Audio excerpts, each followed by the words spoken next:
चार साहिबजादे part 2। Movie सिखों के 10वें गुरु गुरु गोविंद जी के जीवन पर आधारित है। उन्होंने मुगलों द्वारा धर्म परिवर्तन किए जाने के प्रति हमेशा से ही आवाज उठाई।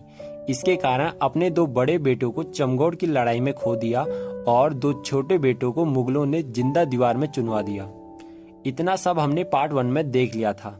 अब हम इस पार्ट में देखेंगे कि बंदा सिंह बहादुर कैसे वजीर खान का अंत करता है और चारों साहिबजादों की मौत का बदला लेता है और कैसे मुगलों के लाख कोशिश करने के बाद भी इस्लाम नहीं अपनाता। तो स्टार्ट करते हैं अपनी वीडियो को। जब वजीर खान ने गुरु गोविंद के दो छोटे बच्चों को दीवार में जिंदा चिनवा कर मार दिया तो उसके कुछ देर बाद ही दीवार उनके कदमों में टूट जाती है, पर वजीर खान उसे टूटा हुआ ही छोड़ देता है। उसका मानना था कि ये टूटी हुई दीवार देखकर लोगों के दिलों में उसकी दहशत बनी रहेगी, पर इसके विपरीत लोग वहां पर आकर प्रणाम करते और उन वीर बच्चों की शहादत को याद करते। बहुत सारे लोगों को तो वहां से वाहे गुरु की आवाजें भी सुनाई देती। धीरे धीरे करके 3 साल बीत गए। वजीर खान ने गुरु गोविंद जी के सभी बच्चों को तो मार दिया, पर उसे अभी भी उनसे डर लगता है। वो उन्हें मारने के लिए 2 आदमियों को भी भेजता है। अगले सीन में हमें बंदा बहादुर को दिखाया जाता है, जिसका पहले नाम माधोदास होता है। बचपन में उसके तीर से एक हिरन का बच्चा मर गया था। उसके बाद माधवदास उसका पीड़ा नहीं देख सका और सन्यासी जीवन जीने लगा।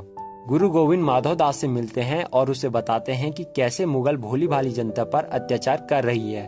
तुम हिरन के बच्चे की तरह इन्हें तड़पता हुआ नहीं छोड़ सकते।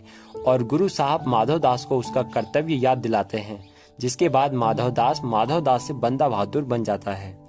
अब माधवदास यानी बंदा बहादुर गुरु साहब के साथ उनकी आश्रम आ जाता है।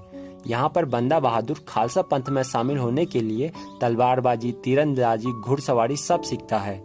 एक दिन वो किसी से गुरु साहब के अतीत के बारे में पूछता है और यहाँ पर बंदा बहादुर को पता चलता है कि गुरु साहब का पूरा परिवार आनंदपुर में रहता था।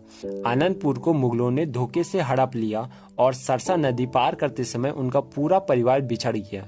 उसके बाद चमकौर की लड़ाई में उनके 2 बेटे भी शहीद हो गए और 2 छोटे बेटों जोहावर सिंह और फतेह सिंह को मुगलों ने जिंदा दीवार में चुनवा दिया। गुरु साहब का अतीत जानकर बंदा बहादुर को मुगलों के प्रति गुस्सा और भी बढ़ जाता है और कुछ ही समय बाद वह अस्त्र शस्त्र में निपुण हो जाता है। जिसके बाद गुरु साहब बंदा बहादुर को अमृत चखाकर खालसा पंथ में शामिल कर देते हैं। अगले सीन में बंदा बहादुर खालसा पंथ के एक आदमी दया सिंह जी से पूछते हैं कि सरसा नदी पर बिछड़ने के बाद माता सुंदरी गुरु साहब से कब मिली।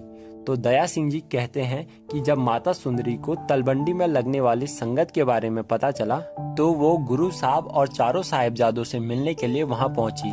वहां पहुंचकर उन्हें पता चला कि चारों साहिबजादे अब नहीं रहे, जिसके कारण वह बहुत ही दुखी हुई। पर गुरु साहब ने उन्हें बहुत समझाया, जिसके बाद उन्हें वहां बैठे सभी लोगों में अपने बच्चे दिखने लगे और जो भी अपने चारों बच्चों के लिए लाई होती है उन्हें उन सब में बांट देती है। बंदा सिंह बहादुर को ये सब जब पता चलता है तो उसका मुगलों के प्रति गुस्सा और भी बढ़ जाता है। वो सोचता है कि उस माँ पर क्या बीती होगी जो अपने बच्चों से मिलने आई थी और वहां जाके पता चला कि उनके बच्चे नहीं रहे। अभी इतना सब कुछ हुआ ही था कि तभी वजीर खान के वो दोनों आदमी वहां आ जाते हैं और गुरु साहब के सोते समय उन पर पीठ पीछे से वार कर देते हैं, जिसमें गुरु साहब बुरी तरह से घायल हो जाते हैं, पर वो 2 लोग भी जिंदा नहीं बचते। गुरु साहब की छाती पर उस हमले से काफी चोट आती है, जिसके बाद वो बंदा बहादुर को सेनापति नियुक्त करते हैं और पंच प्यारों की नियुक्ति भी करते हैं। जब भी बंदा बहादुर दुविधा में पड़ेगा तो पंच प्यारों का निर्णय ही अंतिम निर्णय होगा। अगले दिन बंदा सिंह बहादुर 24 सिंहों के साथ 5-5 की टोली में बंटकर पंजाब के लिए निकल जाता है। गुरु साहब का जख्म बहुत ही गहरा था। अब उसका जहर भी धीरे धीरे पूरे शरीर में फैल रहा था। गुरु साहब सभी को बुलाकर सभा करते हैं और सभी से कहते हैं कि आज के बाद कोई भी तुम्हारा देहधारी गुरु नहीं होगा। आप सभी श्री ग्रंथ साहिब को ही अपना गुरु मानोगे और कहते हैं कि ये हमारी और आपकी अंतिम मुलाकात है। हमारा जख्म हमें ईश्वर का संदेश दे रहा है। सभी लोग बहुत ही उदास होते हैं। फिर गुरु साहब कहते हैं कि यही ईश्वर की इच्छा है। इसके बाद अगली सुबह तक गुरु साहब अपना देह त्याग कर चले जाते हैं। कुछ ही दिनों बाद ये खबर बंदा बहादुर और उनके साथियों को भी लग जाती है।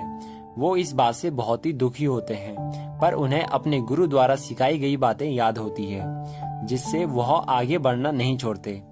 आगे जाके उन्हें एक गांव मिलता है जहां डाकू रणधीर सिंह लूटपाट मचाता था। बंदा बहादुर रणधीर सिंह को मारकर वहां की जनता को भय मुक्त कर देता है और उन्हें भी अपने साथ मिला लेता है। ऐसे ही करके बंदा बहादुर धीरे धीरे आगे बढ़ता जा रहा था। धीरे धीरे उसकी शौर्य गाथा फैलने लगी और सभी लोग उनसे जुड़ते जा रहे थे। वजीर खान गुरु साहब के मरने पर बहुत ही खुश हो रहा था, पर अब बंदा बहादुर ने उसकी रातों की नींद छीन ली थी। पंजाब को मुगलों ने नर्क बना लिया था। कहीं कहीं तो लोग अपनों का अंतिम संस्कार भी नहीं कर पाते। उन्हें उनके शवों को दफनाने के लिए बोला जाता। कपूरी में तो कोई भी शादी होती, दुल्हन को पहले कदरुद्दीन के पास भेजा जाता। किसानों का पैसा उन्हीं को ही नहीं दिया जाता। अब बंदा सिंह बहादुर और उनके साथी उन सभी पर धावा बोल देते हैं और जीत हासिल करते हैं। इसके बाद लोगों ने अपनों के दफनाए गए शव निकालकर जलाए और कपूरी में उस अय्याश फौजदार को पत्थरों से मार मार कर मार दिया। अब उनका अगला निशाना वजीर खान होता है, जो सरहद में होता है। बंदा बहादुर के साथ कई लोग जुड़ते जा रहे थे। बंदा बहादुर उन सभी को अस्त्र शस्त्र चलाना सिखाता है और उन्हें भी खालसा पंथ में शामिल कर देता है। फिर वो दिन भी आ जाता है जब बंदा सिंह बहादुर और वजीर खान आमने सामने आ जाते हैं। वजीर खान के पास ज्यादा सैनिक और तोपें होती हैं, पर खालसा पंथ के सभी सिख बड़ी ही बहादुरी से लड़ते हैं। फिर अंत में खालसा पंथ के एक सिख फतेह सिंह द्वारा वजीर खान को मार दिया जाता है। उसके बाद बंदा बहादुर सरहद को अपने कब्जे में कर देता है और एक एक कर सभी अत्याचारियों को मार देता है और वजीर खान की पत्नी और उसके बच्चों को हिफाजत से सुरक्षित स्थानों पर छोड़ देता है। इसी के साथ पंजाब में खालसा पंथ की स्थापना हो जाती है। बंदा सिंह बहादुर का शासन पूरे पंजाब में हो गया था, पर अभी भी भारत में मुगलों का शासन था। मुगलों के शासक फर्रुखसियर ने बंदा सिंह बहादुर को गिरफ्तार कर दिया। उनके कई साथियों को वहीं मार दिया और बंदा सिंह बहादुर और उनके 3 साल के छोटे बच्चे और 740 सिखों को लाहौर से दिल्ली लाया गया। आते समय बंदा सिंह बहादुर को बेइज्जत करने के लिए उसे नए कपड़े पहनाए गए और बाकी सिखों को रास्ते भर मारते मारते लाया गया। दिल्ली आकर उनसे इस्लाम धर्म अपनाने को बोला गया, पर उनमें से किसी ने भी इस्लाम नहीं अपनाया। मुगल उन्हें डराने के लिए उनके सामने रोज 100 सिंहों के सर काट देते, पर तब भी एक भी सिंह झुका नहीं। उन्होंने सर कटवाना तो चुन लिया, पर सर झुकाना नहीं चुना। हर सिंह सर कटाते समय बोलता कि पहले मैं जाऊंगा, पहले मैं जाऊंगा। ऐसे करते करते उन्होंने 740 सिंहों का गला काटकर मार दिया। अब बंदा सिंह बहादुर और उनके 3 साल के बच्चे बचे हुए थे।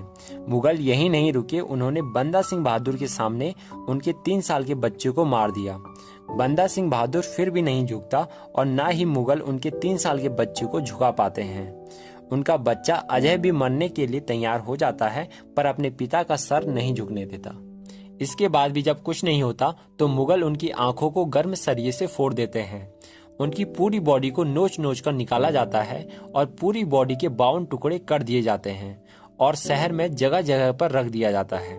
पर फिर भी बंदा सिंह बहादुर उनके सामने नहीं झुकता और अंत में मुगलों की हार हो जाती है। दोस्तों, मूवी बहुत ही अच्छी बनी है। इसका पार्ट 1 भी है, पर मैंने पूरी कोशिश की है कि यदि आपने पार्ट 1 नहीं भी देखा है तब भी आपको ये मूवी पूरी तरह से समझ में आ जाए। पर आपको एक बार पार्ट 1 जरूर देख लेना चाहिए, लिंक कमेंट बॉक्स में है। और दोस्तों, यदि आपको वीडियो थोड़ी सी भी अच्छी लगी हो तो वीडियो को लाइक और चैनल को सब्सक्राइब जरूर करें, आपकी बहुत मेहरबानी होगी। तो मैं आपसे विदा लेता हूँ और मिलते हैं किसी नए धमाकेदार वीडियो के साथ। तब तक के लिए बाय बाय।